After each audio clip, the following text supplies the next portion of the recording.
আর কোনোদিন হয়তো কথা হবে না।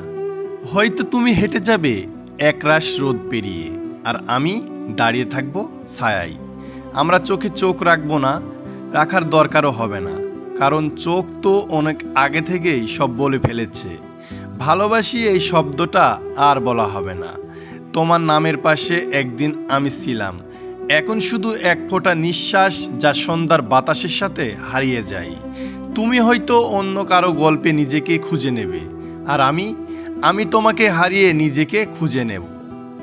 কথাটা না হওয়াটা এখন অভ্যাস হয়ে গেছে, তবুও মাঝে মাঝে মনে হয় ছোট্ট একটা কেমন আছো বললে হয়তো সব কিছু ঠিক হয়ে যেত। কিন্তু কিছু ঠিক হওয়ার দরকার নেই। সব কিছু ঠিক থাকলে গল্পগুলো এমন করে বুকের ভিতর এখন আর বাঁচত না।